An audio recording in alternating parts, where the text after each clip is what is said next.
जो नए लोग हैं उनके लिए सबसे पहले तो ये है कि जानकारी होनी चाहिए। भाई जिस चीज़ का आप काम कर रहे हैं ना, तो उसके बारे में आपको पता होना चाहिए जी। भाई क्या क्या डिजीज उसमें आएंगी, किस हिसाब से आपको मैनेजमेंट रखना है, फीडिंग चार्ट क्या है, ब्रीड कौन सी है, बिल्कुल।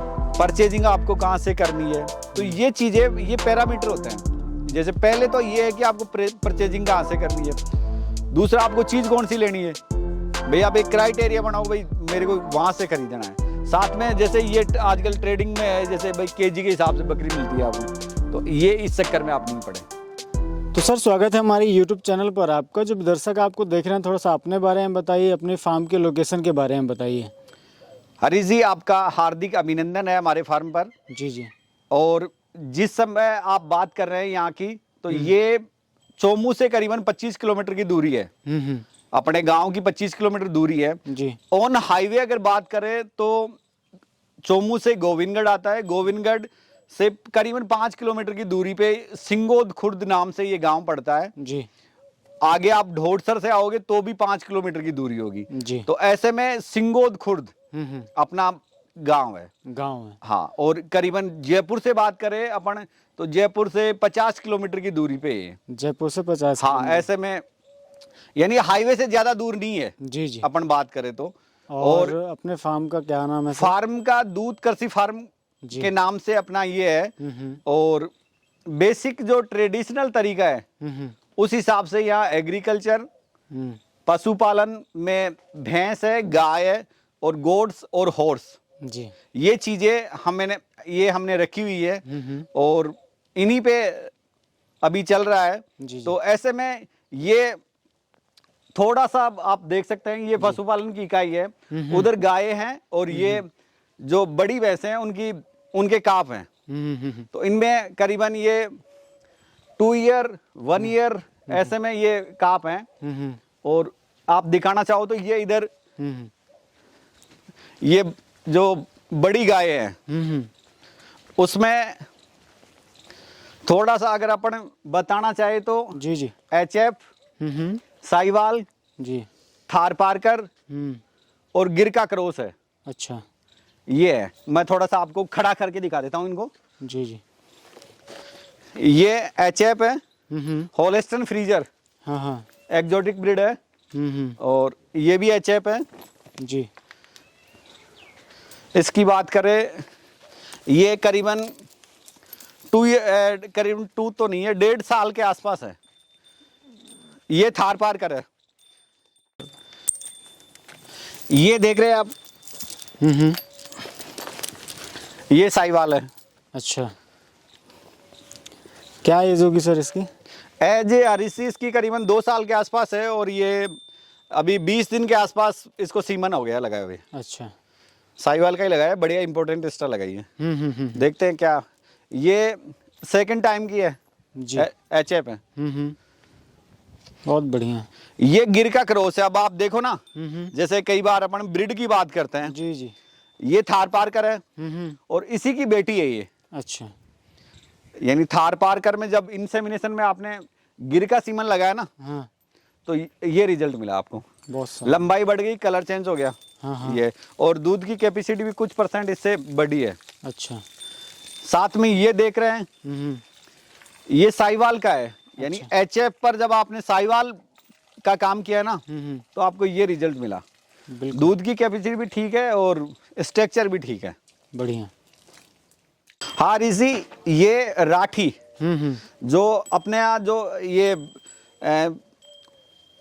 गंगानगर हनुमान का बेल्ट है, हनुमानगढ़ का बेल्ट है, उसमें है ये राठी। अच्छा। तो ये क्या, मेरे पड़ोस में किसी ने गाय ली थी वहां से, तो उसके नीचे थी ये। अच्छा। तो मैंने उनसे ये परचेज की थी और व्यवहार भाई बहुत अच्छी आती है और ब्यूटी कॉन्सेप्ट है ना, वो बहुत निखर के आता है इसमें। बहुत अच्छा। जैसे ये थार पारकर और ये साहिवाल है, उससे भी बेहतर सुंदरता दिखाती है। ये साहिवाल की है। अभी वो जो अपने गिर की बात की थी ना, थार पारकर में जब गिर लगाया तो वो मिला, और जब गिर पर साहिवाल का सीमन लगाया गया तब हमें ये मिला।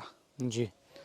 तो ऐसे आप ब्रीडिंग का सेटअप ऐसे चलता है। हम्म साथ में ये HF की बछड़ी है, अभी जो बड़ी गाय मैंने आपको दिखाई उसकी बछड़ी है, ये करीबन 8 महीने के आसपास है। अच्छा।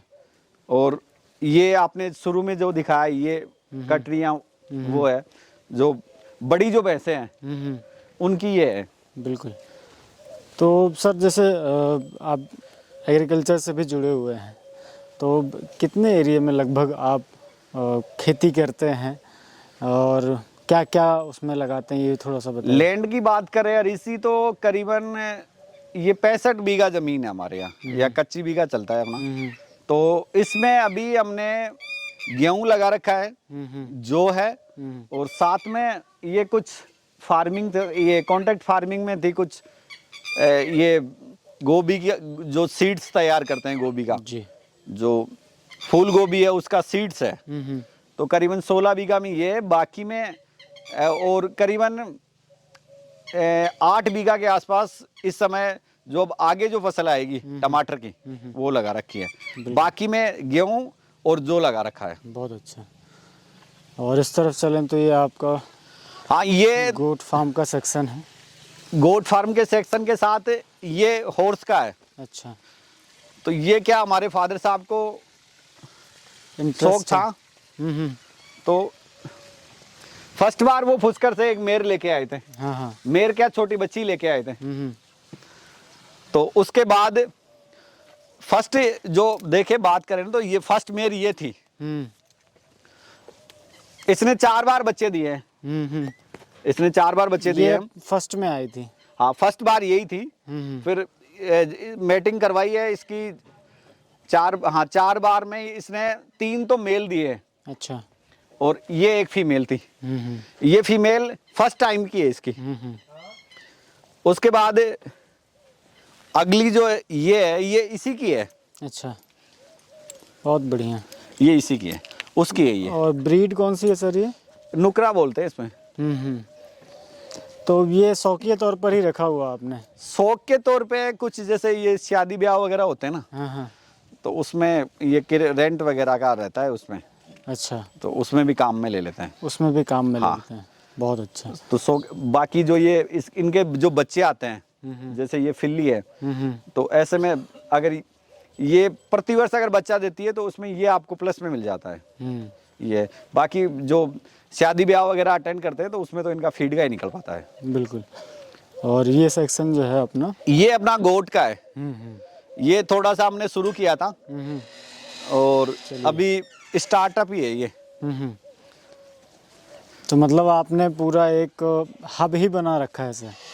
हाँ, मैन तो वैसे हब तो नहीं कहेंगे हरीश जी। हाँ। थोड़ा सा प्रयास है भाई, जैसे भैंसें भी रखी हुई हैं, गाय भी हैं। हाँ। और ये आपने हॉर्स देखे ही है। पशुपालन में ये आपकी बकरियां हैं। काफ़ी अच्छी रुचि है। थोड़ा सा मैं आपसे आपके बैकग्राउंड के बारे में भी जानना चाहूँगा। आपने क्या पढ़ाई की है, कैसे इसमें आना हुआ, ये थोड़ा सा बताइए। हरीश जी, पैसे से मैं LS से हूँ। ये आप वेटनरी में कंपाउंडर का काम मान लो। अच्छा। तो मैं ये प्राइवेट प्रैक्टिस करता हूँ। तो एक तरह से ये तो एक मजबूत स्तंभ हो जाता है मेरा। हाँ। भाई बेसिक चीजें क्लियर है तो उसमें थोड़ा सहूलियत रहती है। जी। तो उसके अकॉर्डिंग फिर ये रनिंग में चल रहा है। तो गोट फार्म का सेटअप कैसे प्लानिंग गोट फार्म का तो ऐसे शुरू कर रहे हैं? ऐसे कब से था। शुरू किया आपने? ये हरीसी करीबन 2 साल के आसपास हो गया। अच्छा। और इसकी भी एक बड़ी इंटरेस्टेड स्टोरी है कि जैसे ये रेवड़ वगैरह हमारे यहाँ सीजनल रेवड़ आते हैं। जैसे ये जो चोमू की स्थिति है यहाँ करीबन ये गोट फार्म की इतना नहीं है। तो यहाँ सीजनल जो रेवड़ आते हैं उनमें मैं ट्रीटमेंट का काम करता हूँ। अच्छा। तो थोड़ा सा उन लोगों के पास देखे मैंने जानवर, तो थोड़ा सा मेरा भी विचार हुआ भाई चलो अपन भी कर लेते हैं थोड़ा बहुत। किस ब्रीड के साथ गए आपने, ये थोड़ा सा बताइए। और ब्रीड कितनी इसमें goats के साथ सब शुरू किया था? मैंने सिरोही के साथ शुरू किया है। जी। जैसे आप देख सकते हैं ये सिरोही है। बिल्कुल। ये पार्ट ऑफ सिरोही, इसको अजमेरा भी बोलते हैं। बाकी मैन तो सिरोही है। मैन सिरोही ही है। हाँ, सुंदरता बढ़ाने के चक्कर में लोगों ने एक्सपेरिमेंट किए हैं तो उसमें ये निखर के आ रही हैं। जी जी। और साथ में कुछ ये गुजरी भी हैं। आपका जो बेल्ट है वो तो बेसिकली गुजरी के गुजरी लिए का है, हाँ, गुजरी का है। फेमस ही है। हाँ, बहुत बढ़िया। ये करीबन जैसे इस फीमेल की बात करें ना अपन, तो ये 14 मंथ के आसपास है। 14 मंथ के हाँ। आसपास। बहुत अच्छा। एक्यूरेट। और अभी ये जो सीजन आएगा इसमें आप इसे क्रॉस कराएंगे? हाँ, ये उम्मीद है भाई, जैसे लोडेड करवा देंगे इसको। जो अभी ब्रीडिंग सीजन आएगा। हाँ, तो मैं इस 2 महीने के आसपास जो होगा ये। जनरल एक जानकारी होती है सर, किस तरीके से आपने सीड बनाया है या व्यवस्था कैसे इसकी बनाई है, थोड़ा सा बताइए। व्यवस्था जैसे ऐसे है ऋषि, व्यवस्था में मेरा ये मानना है कि आप ज्यादा ये जो देख रहे हैं बेसिक स्ट्रक्चर, आप इस पे खर्च नहीं करें। मेनली जो बकरी है, ये आप अगर इसके नेचर में देखें ना, तो ये मरुस्थलीय क्षेत्र का जानवर है। यानी आप इन्वायरमेंटल ज्यादा इन पे इफेक्ट नहीं डालेगा। मेनली गर्मी का तो कोई ज्यादा नहीं रहता, सर्दी जरूर थोड़ा सा मार करती है, तो आप सर्दी की थोड़ी सी व्यवस्था रख सकते हैं। बाकी ये बनाया मैंने, ये केज बनाए थे, और ये ज्यादा लंबा चौड़ा भी वो नहीं है। और फिर मैंने जो स्ट्रक्चर ये बनाया उससे करीबन ये 40 फुट है ये, और ये जो दूरी है ये करीबन है 20 फुट है।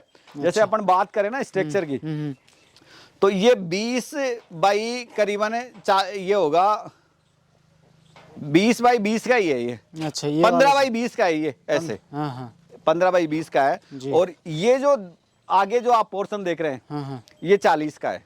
ये 40 का है। हाँ, तो इसका मेन जो उद्देश्य ये रहा कि इसमें कब जाएंगी बकरियां, इसमें जब नाइट होगी ना। अपन ने ये केज बनाया ना, ये जो बाड़ा बनाया, ये केवल नाइट के लिए ही है।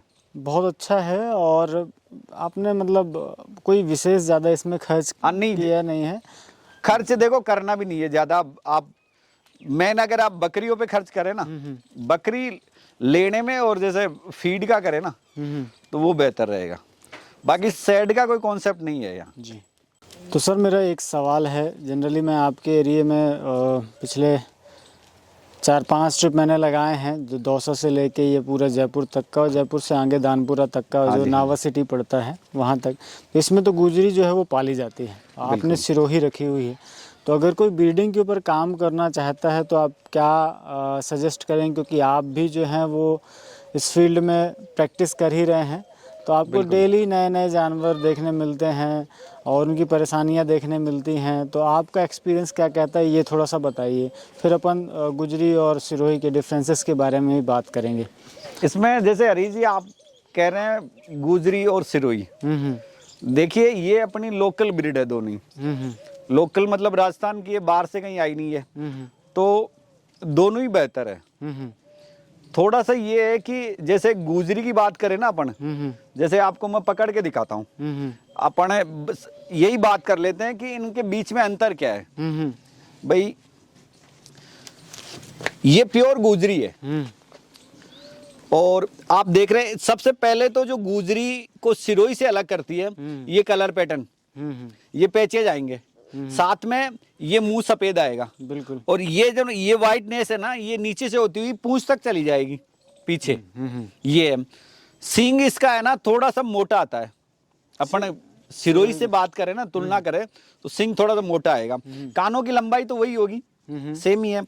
साथ में ये जो ये सिरोही में जो 60 डिग्री का जो एंगल, ये जो लदक आती है, बैंड, ये इन गुजरी बकरियों में नहीं आएगी। अच्छा, ये आपको दूर से नजर आ जाएगा। हाँ। ये पहली जो आप आइडेंटिटी बात करें ना, मैन, ये आपको मिलेगी।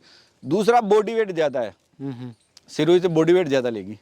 जो ग्रोथ रेट है, भाई बॉडी वेट है तो ग्रोथ रेट भी वैसे ही होगी, बच्चे बड़े आएंगे। भाई एक तो 100 kg की बकरी अगर बच्चा देती है वो अलग है, एक 50 kg की बकरी अगर बच्चा देती है वो अलग है। साथ में एक ये जो स्ट्रक्चर देखे बेसिक पैर वगैरह, तो ये बोन वाइज थोड़ी हैवी होती है। अपन डबल हड्डी, जिसे हम डबल हड्डी जनरल भाषा में बोलते हैं। हाँ, हैवी होगी जी। तो यही है, मेनली यही है। ग्रेजिंग बहुत अच्छी करती है, ग्रेजिंग अच्छी करती है। फीड जो कॉन्सेप्ट है ना, वो बहुत रफ एंड टफ खाती है, सिरोही से बढ़िया खाती है। अच्छा, सिरोही थोड़ी चूजी है, मतलब उसमें थोड़ा आनाकानी करती है। हाँ, सेलेक्टिव। ये बढ़िया खाती है फीड, बहुत अच्छा। कारण यही है, बॉडी वेट बढ़ने का कारण भी यही है। ये आपने देखा गुजरी, अब मैं आपको सिरोही दिखाता हूँ। जी।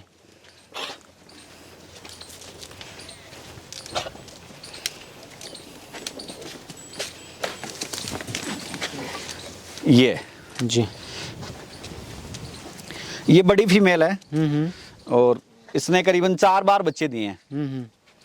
ये है सिरोही। बेहतरीन। आपको थोड़ी बड़ी लग रही होगी, उस अभी अपन दर्शक भी देखेंगे भाई यार वो छोटी थी ये बड़ी है, इसको तुलना थोड़ा कर रहे हैं ऐसे ना अपन। घुमाइए, हाँ, हाँ। तो ये बड़ी है, वो करीबन 14 मंथ की है और ये बड़ी है। बहुत अच्छा। ये करीबन मेरे हिसाब से 5 साल के आसपास हो गई होगी। 4 बार बच्चे लिए हाँ, 4 बार बच्चे, उसमें फिर बीच में इसने बच्चे ही नहीं दिए। अच्छा, 1 ईयर तक, 1 साल तक। हाँ। ये मैंने किसी से परचेज की थी। अभी ये लोडेड है, करीबन 1 मंथ के आसपास लोडेड है जी। और इसी की एक फीमेल, जैसे अपन अभी ये अपन ब्रीड की बात कर रहे थे, इसी टॉपिक की बात करते हैं। ये इन दोनों के बीच में अंतर करना है।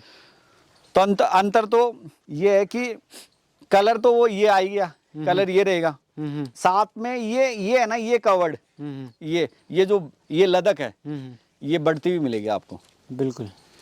और साथ में ये चेहरा वगैरह ये प्योर स्पॉटलेस, मतलब वाइटनेस नहीं होगा इस पे। अच्छा। जैसे ये कान है ना, ये कान अभी इसमें सफेद है, लेकिन ये अजमेरा पैटर्न में आ जाता है जी।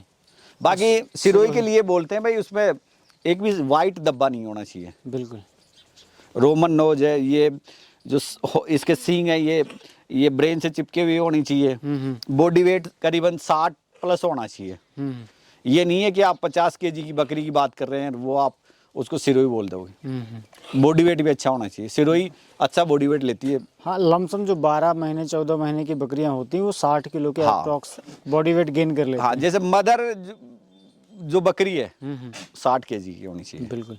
दोनों कैरेक्टरिस्टिक्स, दोनों ब्रीड के कैरेक्टरिस्टिक्स आपने बहुत अच्छे तरीके से ये बताएं और लोग इस तरीके से सेलेक्ट कर सकते हैं जानवर। हाँ, बिल्कुल। इन पैरामीटर्स को ध्यान में रखते हुए वो सेलेक्ट भी कर सकते हैं।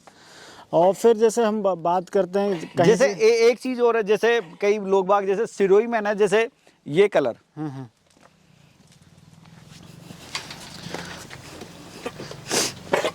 जैसे कई बार ये जो कलर है ना, ये कलर इसका महत्व थोड़ा कम रहता है।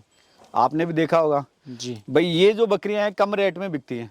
अच्छा। जो पेचेज जो बकरियां हैं ना, उनकी रेट अच्छी मिलती है। ये तो मार्केटिंग के ऊपर मार्केट थोड़ी वो अट्रैक्टिव रखी होती है सुंदरता के अकॉर्डिंग कर रखा है। मेरा ये मानना है, जैसे अगर कोई शुरू करे ना, और जैसे ऐसी बकरी भी अगर मिल जाती है तो ये सिरोही है, उसमें कोई प्योर सिरोही है। हाँ, अगर प्योर आज से हाँ। पुराना और जैसे ये कलर है, तो अभी आपको इसका बच्चा दिखाऊंगा मैं, वो स्पॉटेड में होगा। हाँ। तो ये कोई जरूरी नहीं है भाई ये प्लेन में है तो बच्चा भी प्लेन आएगा। नहीं, एक ये है और फिर एक इससे एक और डार्क कलर आता है, फिर एक इससे और लाइट कलर आता है। हाँ। तो इसमें भी जो हैं वो 3-4 कलर प्लेन के भी बनते हैं। बिल्कुल बिल्कुल। और जब हमारे जो दर्शक हैं कभी अगर वो ट्रेनिंग के लिए अविका नगर जाएंगे तो उनको वहाँ पर दिखेगा वो जो पुरानी ब्लड लाइन चली हुई आ रही है ना सिरोही की, हाँ हाँ, तो वो है, वो प्योर सिरोही में ही काउंट होता है। अभी ये फर्स्ट टाइमर है। जी जी, फर्स्ट टाइमर है। अभी ये करीबन 2 महीने हो गए इसको बच्चे दिए हुए। जी जी।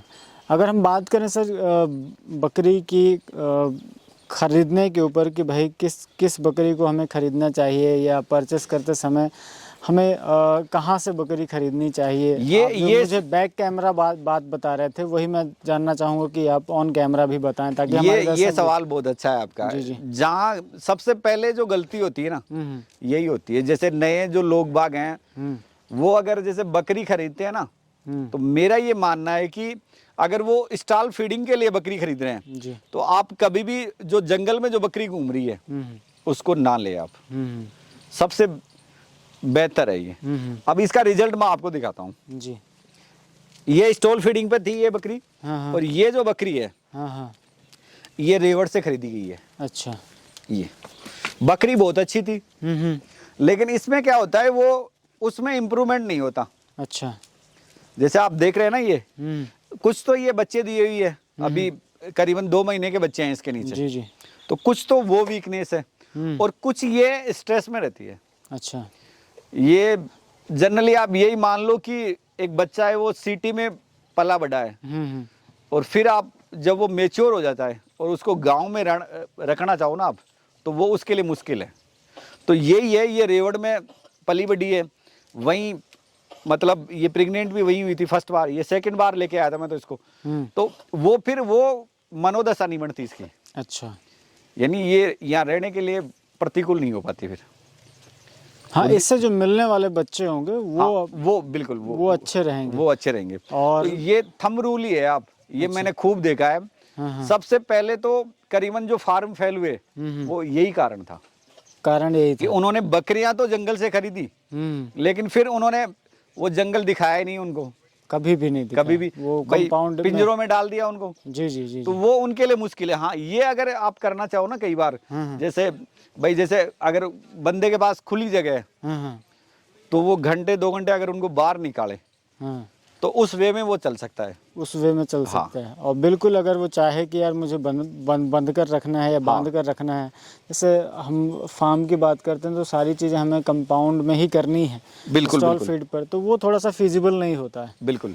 और तो आप यहाँ पर किस तरीके से बकरियों को रखते हैं, ये थोड़ा सा बताइए। हमारा तो ये है ऋषि, ये भाई एग्रीकल्चर का काम है, तो इसमें घुमाने वाला और वो तो है नहीं कुछ।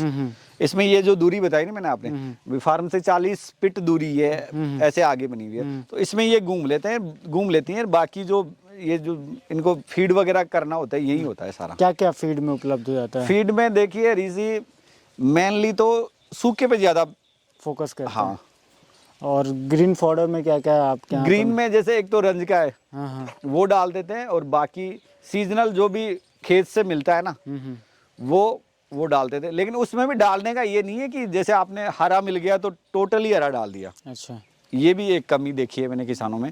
भाई जैसे खिला रहे हैं ना, तो जैसे हरे की सीजन है तो टोटली हरा खिला रहे हैं। अच्छा, तो वो भी नहीं है ना, क्योंकि उसमें पानी का कंटेंट तो ज़्यादा है, उसमें सूखा तो आपको डेली देना ही पड़ेगा। फिर और उस केस में बकरियां डायरिया करेंगी। डायरिया करेंगी बिल्कुल, और उनमें उस तरीके की ग्रोथ हमें देखने नहीं मिलेगी। यानी इसका जो रूमन है ना वो इस हिसाब से बना हुआ है कि आपको अगर सूखा खिलाना ही खिलाना है, आप ये सूखा तो खिलाना हाँ है। ये मान के चलो। वो एक उसकी एपेटाइट है, जो भूख है उसको ही बिल्कुल पूरा करना बिल्कुल। है। हाँ, अगर आप जैसे रेगुलर जैसे हरे में जा रहे हैं ना, तो आप 1/3 हरा डाल सकते हैं। 1/3 डाल सकते हैं, क्योंकि अगर हम उस हरे से कंसनट्रेट निकालें तो 10% ही निकलता है। अगर 1 केजी हरा चारा है तो उससे आपको मान लीजिए 100 ग्राम ही उससे कंसनट्रेट बनेगा। मतलब आपको अगर बकरी को 1 किलो खिलाना है तो 10 किलो हरा चारा देना पड़ेगा।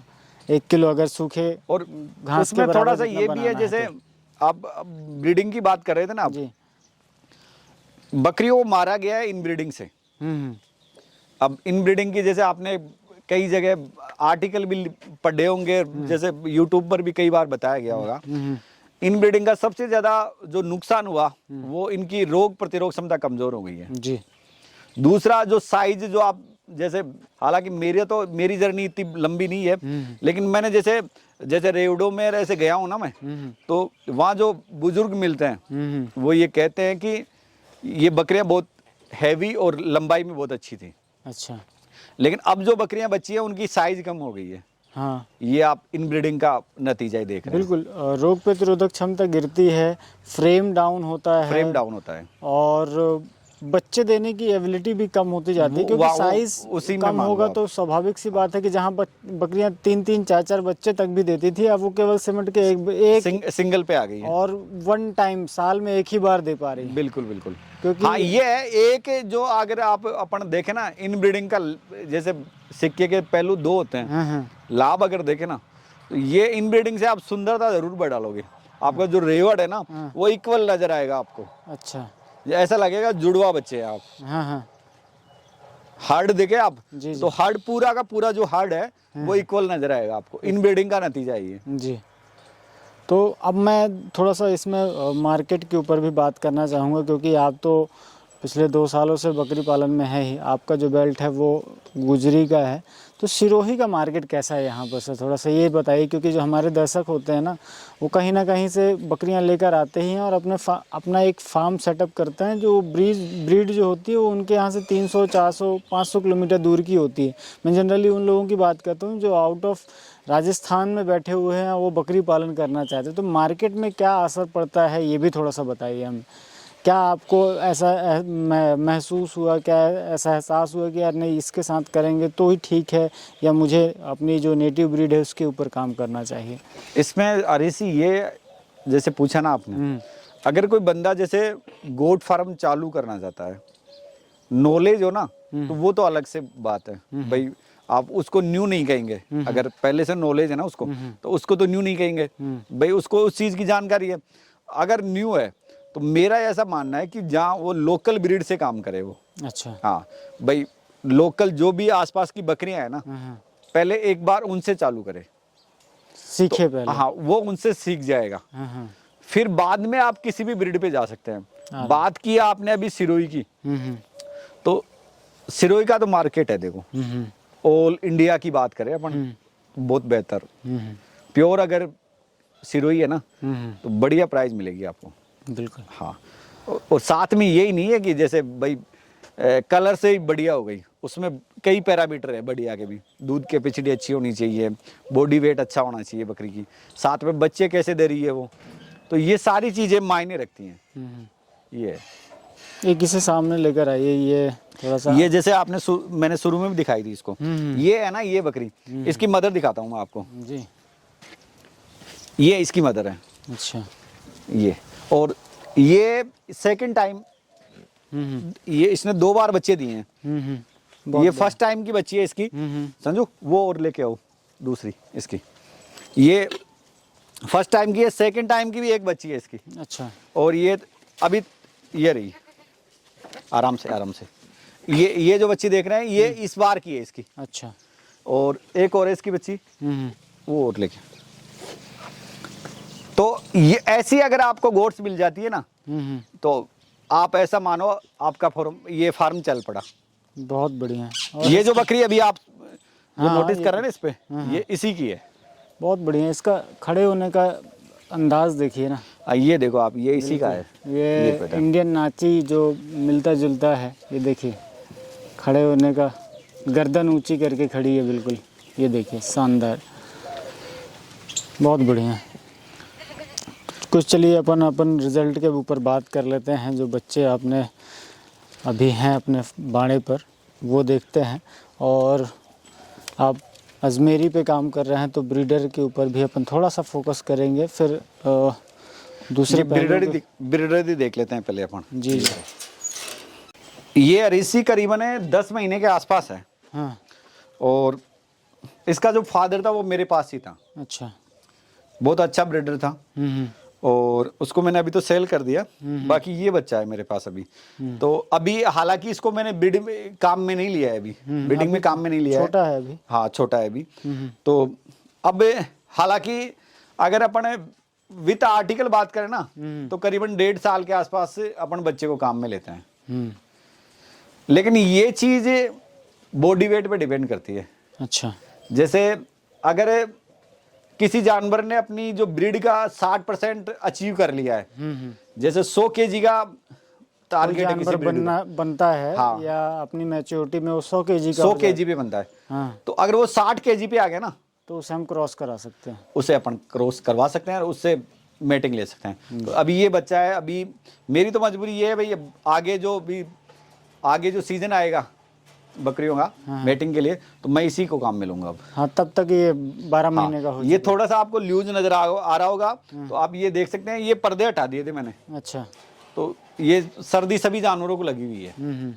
ये क्या 1-2 रोज के लिए बादल आ गए थे, सर्दी कम हो गई थी। तो ये देखो आप, बच्चे में कोई कमी नहीं है। साथ में जो मिल्क कैपेसिटी है इसकी मदर की बहुत अच्छी थी। तो ये मेरे कहने से नहीं होगा, आप टेस्टिकल देख सकते हैं इसके। अपन बच्चे के टेस्टिकल देखे ना अपन, ये भी शायद कवर नहीं हो पाएगा। चलिए कोई नहीं। तो ऐसे में बहुत, ये करीबन 14-15 बच्चों में से मैंने रखा था। और पूरा जो अजमेरा जो पैटर्न है ना, उसमें ये बिल्कुल वैसे प्रेजेंट करता है। बिल्कुल। ये मोरी आ गई, कान की लेंथ पूरी है। और जो ये हेयर टॉप देखते हैं आप, अभी अपन ने ये बात नहीं की, अभी ब्रीड की बात की थी ना अपन। तो ये जो सिरोही है, इसमें हेयर टॉप है ना, ये यहाँ से ब्रेन से लेके पूंछ तक जाएगी आप। अच्छा। और ये पीछे है ना पूंछ, ऐसे ये क्या बोलते हैं इसको, ऐसे पूरा भारी होगा ये, यानी यहाँ गुच्छे होंगे बालों के। बिल्कुल, ये पहचान होती है। ये पहचान होती है। बहुत बढ़िया। और ये आपका सामने जो बच्चा ये है, ये रिजल्ट है, ये रिजल्ट है, ये देखो आप रिजल्ट इसके फादर के, इसके फादर के। बहुत अच्छा। ये फीमेल है और ये मेल है। बहुत बढ़िया, एक मेल है और एक फीमेल है। हाँ, साथ में उधर भी बच्चे हैं, ये भी आपको दिखाते हैं रिजल्ट है। तो ये भी अजमेरी में ही है। हाँ, ये अजमेरी में, ये थोड़ा आउट ऑफ कैटेगरी आ गया। अच्छा, ये कई बार आपको फेस करना पड़ता है। हाँ, और ये निकला सिरोही से ही है। हाँ, ये सिरोही से निकला है, लेकिन जैसे कई बार अपन प्रयास करते हैं बेहतर के लिए, लेकिन वो नहीं मिल पाता ना, उसके अकॉर्डिंग है। ये करीबन अभी जो ये 6 तारीख को जन्मे है, अगली जो 6 तारीख आएगी ना, उसको 2 महीने के हो जाएंगे ये। बहुत अच्छा, ये देख लो आप, बिल्कुल बहुत बढ़िया। ये दिखा सकते हैं आप बैठ के। ये रिजल्ट बढ़िया है। हाँ, ये रिजल्ट है। ये जो इसका फादर था, ये कॉपी थी इसकी, सेम ऐसा ही था। अभी मेरे पास वो उसकी फोटो वगैरह है, मैं दिखाऊंगा आपको। ये अभी जो मैंने दिखाया ना आपको वीडियो, अगर जैसे आगे देखेंगे लोग बाग, तो वो जो प्लेन बकरी दिखाई थी मैंने सिरोही, ये उसका बच्चा है। ये उसका बच्चा है। हाँ, तो उससे स्पॉटेड भी निकलते हैं। बिल्कुल। स्पॉटेड से भी प्लेन निकलते हैं, क्योंकि वो ब्लड लाइन ही चली आ रही है। बिल्कुल बिल्कुल। वो आज से नहीं, बहुत पहले से है। चलिए अपन बाहर चलते हैं। तो सर, मेरा एक सवाल है कि जैसे हमारा वीडियो थोड़ा सा लंबा हो गया है, परंतु अब ये लास्ट में आपसे यही जानना चाहूँगा, जो हमारे नए दर्शक हैं और बकरी पालन में आना चाहते हैं, काम करना चाहते हैं, तो उन्हें किस प्रकार की तैयारी की आवश्यकता होती है और क्या क्या चैलेंजेस जो हैं वो बकरी पालन में देखने मिलते हैं, ये थोड़ा सा मुझे बताइए। सही बात है ऋषि। जो नए लोग हैं उनके लिए सबसे पहले तो ये है कि जानकारी होनी चाहिए। भाई, जिस चीज़ का आप काम कर रहे हैं ना, तो उसके बारे में आपको पता होना चाहिए जी। भाई, क्या क्या डिजीज उसमें आएंगी, किस हिसाब से आपको मैनेजमेंट रखना है, फीडिंग चार्ट क्या है, ब्रीड कौन सी है, बिल्कुल, परचेजिंग आपको कहाँ से करनी है। तो ये चीज़ें, ये पैरामीटर होते हैं। जैसे पहले तो ये है कि आपको परचेजिंग कहाँ से करनी है, दूसरा आपको चीज़ कौन सी लेनी है। भाई, आप एक क्राइटेरिया बनाओ, भाई मेरे को वहाँ से खरीदना है। साथ में जैसे ये आजकल ट्रेडिंग में है, जैसे भाई केजी के हिसाब से बकरी मिलती है आपको, तो ये इस चक्कर में आप नहीं पड़े। केजी के हिसाब से अगर आप चीज़ ले रहे हैं ना, तो वो आपको आगे फ़ायदा नहीं देगी। दूसरा, जैसे आप बकरियां ले आए, भाई आपने किसी स्मार्ट बंदे को साथ रखा और उसने आपको बकरियां, बढ़िया बकरियां दिलवा दी। अब मेन शुरू होती है कहानी यहाँ से कि आप उनको किस हिसाब से हैंडल करेंगे। तो जैसे मान लेते हैं कि आपने प्रेग्नेंट बकरियां खरीद ली, तो एक तो लास्ट का जो टाइम है प्रेग्नेंट बकरियों का, वो आपको फीडिंग स्टैंडर्ड बढ़िया बना के रखना पड़ेगा। भाई, आपको बैलेंस डाइट बरोबर उनको देनी है। साथ में जब डिलीवरी होती है, तो उस समय अगर बच्चों की मृत्यु दर आपने कम कर ली, तो वो बेनिफिट है। भाई, जैसे बकरी है, आप बकरी लेके आए, बच्चों के लिए लेके आए, भाई डिलीवर होगी तब आपको 2 रुपए उसमें मिलेगा। तो अगर बच्चे ही नहीं रहे तो मुनाफा कहाँ रहा। तो पहला तो ये है कि आपको बच्चों को संभालना आना चाहिए। तो पहला जो मैं आपको ये बताता हूँ कि जब भी ये बकरी डिलीवर हो, तो जैसे बच्चों को कोलेस्ट्रॉल वगैरह पिलाना है ना, खीस जिसको अपन बोलते हैं, तो वो बैलेंस में पिलाए आप। अच्छा, ऐसे नहीं है कि भाई अपने आप बच्चे लगे हुए हैं और वो फीड ले रहे हैं। अगर वो ज्यादा पी गए ना, तो पहला तो यही हो गया काम। अच्छा, अधिकांश बच्चे मर जाते हैं ऐसे में। हाँ, उससे फिर इकोलाई बनने का शिकायत बनी रहती है। आगे बच्चे, जैसे आप डीवर्मिंग वगैरह नहीं करोगे, जैसे मेरा ये मानना है कि आप 15 दिन पे छोटे बच्चों की डीवर्मिंग शुरू कर दें जी, और ऐसा आप करीबन 3 महीने तक रखें। हर 15 यानी जब तक उनका रूमन डेवलप नहीं हो ना, तब तक डीवर्मिंग का स्पेशल आपको ध्यान रखना है। जी। तो जैसे 15 दिन पे आपने पहला शॉट लगाया डीवर्मिंग के लिए, तो फिर हर 15 दिन पर आपको रेगुलर बॉडी वेट के हिसाब से जी डीवर्मिंग करनी चाहिए। तो 3 महीने तक तो ये हो गया। 3 महीने से 6 महीने तक आपको पर मंथ करनी है। अगर ऐसा कर लेते हैं तो ये आप मान के चलो कि आपने बच्चों को बचा लिया, एक तो बच्चों में वीकनेस नहीं होगी, दूसरा ये जो मिट्टी वगैरह खाते हैं ना, ये आपको देखने की जरूरत नहीं है भाई बच्चे मिट्टी खा रहे हैं। फिर एक चीज़ ये है कि फीडिंग का, ये आपने जैसे मैंने आपको डीवर्मिंग का बता दिया, बच्चों की फीडिंग की बात कर लेते हैं अपन। तो जैसे हम यहाँ देखते हैं कि जैसे करीबन बच्चे की जो डाइट है वो करीबन 20 दिन के आसपास अपन शुरू कर देते हैं, स्टार्टर जिसे बोलते हैं अपन, काप स्टार्टर। तो उसमें क्या करते हैं लोग बाग, जैसे हरा खिलाना शुरू कर देते हैं उसको। तो ऐसा है कि करीबन आप 3 मंथ तक बच्चे को अवॉइड करें हरा खिलाने से। हाँ, सूखा जो मिल जाए, जैसे लूम पत्ती वगैरह है, ये खेजड़ी की सबसे बेस्ट है। अगर आप फार्मिंग में है ना, तो ये नीड है बच्चों के लिए। और करीबन 20 दिन पे आप हल्का दाना शुरू कर सकते हैं, जिसमें बाजरा वगैरह है, थोड़ा थोड़ा आप वो शुरू कर सकते हैं। साथ में जैसे ये और जोड़ सकते हैं आप कि जैसे डीवर्मिंग जब भी कर रहे हैं आप, तो लीवर टॉनिक ज़रूर दें आप जी, करीबन 10 डेज तक आप लीवर टॉनिक ज़रूर दें। और महीने में 20 दिन दें। अब 10 दिन तो स्किप भी कर सकते हैं। जी जी। तो ऐसे में बेहतर प्रयास होगा। साथ में जो मदर जो बकरियां हैं, जैसे आप लेके आ रहे हैं, तो ये कोई वो नहीं है आइडेंटिटी की वो वहाँ वैक्सीन की हुई है। भाई अगले को पूछोगे आप, तो वो तो बोलेगा ही, तो वो बोल देगा। हाँ तो उस पे नहीं रहना है आपको जी। तो सबसे पहले जैसे फार्म पे आप बकरियां लेके आए ना, तो आपको ज्यादा तामझाम नहीं करना है। सबसे पहले डीवर्मिंग कर दो आप। प्रेग्नेंट बकरी है तो उस हिसाब से कर दो, नॉन प्रेग्नेंट है तो उस हिसाब से कर दो। प्रेग्नेंट है तो आप फेनवंडाजोल दे सकते हैं, और अगर नॉन प्रेग्नेंट है तो आप एल्बोमार या जो लीवामिसो, ये ऑक्सीक्लोजनाइट वगैरह, ये आप नीलजान के नाम से ब्रांड है, तो ऐसे में आप वो दे सकते हैं। डोज रेट बाकायदा वो उन पे लिखी होती है, सिर्फ देखोगे आप बॉडी वेट के हिसाब से जी जी वो दे सकते हैं।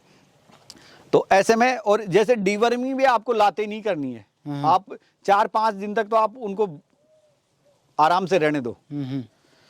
4-5 दिन बाद में आपने डीवर्मिंग कर दी, डीवर्मिंग करने के 6-7 दिन बाद में आपको वैक्सीन करनी है जी। वैक्सीन करें तो सबसे पहले आप जैसे ईटी से शुरू कर सकते हैं। सीजनल, अगर जैसे फसल कटाई का समय है तो आप सबसे पहले ईटी करें। तो ईटी का ये है कि जैसे अपने जनरल यहाँ देखते हैं कि बूस्टर काम में नहीं लेते, जैसे भाई ईटी का लगा दिया शॉट, फिर वो सिंगल डोज में ही काम चलाते हैं, तो आप उसका बूस्टर भी लगाएं जी। तो मेनली जैसे बकरियों में जैसे बात ही चल गई है, तो ये भी बता देते हैं कि टीके कौन कौन से लगते हैं। तो बकरियों में जो टीके हैं वो मेनली आप 4 तरह के टीके फार्म पे काम में ले सकते हैं। जैसे पीपीआर है, जहाँ बकरियां ज़्यादा है, भाई हार्ड में ज़्यादा बकरियां हैं, तो वहाँ प्रतिवर्ष काम में ले सकते हैं। बाकी जो साइंटिफिक तरीके से 3 ईयर पे उसको रिपीट करते हैं। फिर भी अपन कहीं ना कहीं से कोई ना कोई नया जानवर अपन से उसमें लाते रहते हैं, हर्ड में जुड़ता जाता है। कहीं ना कहीं बाहर से भी हम दूसरे रेवड़ से या दूसरी जगह से बकरे उसमें ऐड करते जाते हैं, बकरियां ऐड करते जाते हैं। तो इसलिए पीपीआर हम अगर हर साल भी दें तो पीपीआर, हाँ बिल्कुल, हर साल भी करेंगे तो आपको कोई प्रॉब्लम नहीं होगी। जी जी। उसके बाद जैसे ईटी है, ईटी आपको साल में 4 बार करनी है जी। उसके बाद एफएमडी है, एफएमडी का आप एक शॉट तो जरूर लगाए जी। एफएमडी का थोड़ा सा ये है कि जानवर जैसे स्ट्रेस में ज़्यादा आ जाता है। पीपीआर और ईटी करोगे ना आप, तो उसमें ज़्यादा नहीं रहेगा, लेकिन एफएमडी में जैसे, और जैसे कंबाइंड जो वैक्सीन है वो काम में लेवे, एचएस, बीक्यू और एफएमडी जी, इन तीनों के लिए जो आती है वो काम में लेवे। और साथ में गोट पॉक्स का तो इतना नहीं रहता जी, लेकिन आप वो भी ऐड करें तो बेहतर है। तो ऐसे में ये जो 4 वैक्सीन हो गई, ईटी, पीपीआर, एफएमडी और गोट पॉक्स, ये नेसेसरी है, ये जरूरी। साथ में रेबीज और जैसे, और ये और है थोड़ा सा, आप ईटी प्लस टीटी का जो वाइल आती है आप वो काम में ले। अपन वैक्सीनेशन के ऊपर पूरा डिटेल में जानकारी आप एक पर्टिकुलर वीडियो बना देंगे अपन, वो ज़्यादा अच्छा रहेगा। आप बिल्कुल बिल्कुल, है ना। और बीमारियों से संबंधित जो जानकारियाँ रहेंगी वो हम ज़रूर बताएंगे। तो सर लास्ट में मैं एक संदेश आपसे जानना चाहूँगा, जो हमारे दर्शक जुड़े हुए हैं। वीडियो बहुत लंबा हो गया है, है ना, जनरली इतने लंबे वीडियोस देखने की आदत नहीं होती है लोगों को, परंतु हो सकता है जो नए लोग हैं उन्होंने 1 मिनट भी स्किप नहीं किया होगा, क्योंकि बहुत सारे इंपॉर्टेंट टॉपिक्स के ऊपर आपने हाँ, जो बेसिक चीज़ें हैं वो आपने बताई। डिस्कस की हैं। बिल्कुल बिल्कुल। तो लास्ट में क्या मैसेज देना चाहेंगे आप इन 2 सालों के बकरी पालन के अनुभव में, और साथ में आप पशुपालन कर ही रहे हैं, तो जो आने वाले लोग हैं क्या ये प्रॉफिटेबल है, क्योंकि लास्ट में वो यही देखते हैं कि इसमें मुनाफा है या नहीं है। और तो मैं आपसे जानना चाहूँगा ये थोड़ा सा इसमें ये सवाल भी जैसे यूट्यूब पर देखते हैं, जैसे भाई करोड़ों कमा रहे हैं, अरबों कमा रहे हैं, तो हमारी सी ये वो कहानी नहीं है जी। अपने पुरखों ने भी ये बकरियां पाली हैं, अभी भी पाल रहे हैं जी। आप देख रहे हैं कई जो लोग हैं वो पेशे से इसी में जुड़े हुए हैं। तो मेरा ये मानना है कि ये जो बकरी है आपकी बेसिक जरूरतें पूरी कर देंगी। जैसे जो एक नॉर्मल फैमिली है, एग्रीकल्चर कर रहे हैं या और कोई काम धंधा है छोटा मोटा, उसके साथ आप ऐड कर सकते हैं इसको। तो ये है कि आप अगर मेहनत से करते हैं, तरीके से करते हैं, तो रिटर्न जैसे पर डे की जो मजदूरी वाला काम है ना, उस हिसाब से आपको मिल जाएगा, रिटर्न मिल जाएगा। हाँ, फिर नंबर ऑफ गुड्स जैसे हाँ, जैसे आप संख्या बढ़ाओगे तो रिटर्न उस हिसाब से मिलता उसी हिसाब से मिलेगा भाई। उसमें फिर सारी चीज़ें इंक्लूड रहती हैं, आपका मैन पावर भी लगेगा, आपका भाई बेस जब स्ट्रांग रहेगा तो भाई जब संख्याएं बढ़ जाएंगी तो जेब से खर्चे भी लगेंगे। बिल्कुल बिल्कुल। तो उन बकरियों के ऊपर ही निर्भर करता है। अब जैसे कोई अगर किसान ही है, वो अगर 10-20 बकरियां रखना चाहता है तो आराम से वो एक छोटा सा सेटअप खेती किसानी के साथ वो कर सकता है। व्यावसायिक दृष्टि से देखेंगे तो फिर वो संख्याएं हमें बढ़ानी पड़ेगी, लार्ज स्केल पे करना पड़ेगा। नंबर ऑफ संख्या करीबन 50 से प्लस होगा ना आपका, तो मुनाफा भी उस तरीके से बिल्कुल उसी पे डिपेंडेबल रह पाएंगे। बाकी ये कहेंगे कि 10 बकरियां मैं यही काम कर रहा हूँ तो नहीं चलेगा, वो नहीं चल पाएगा।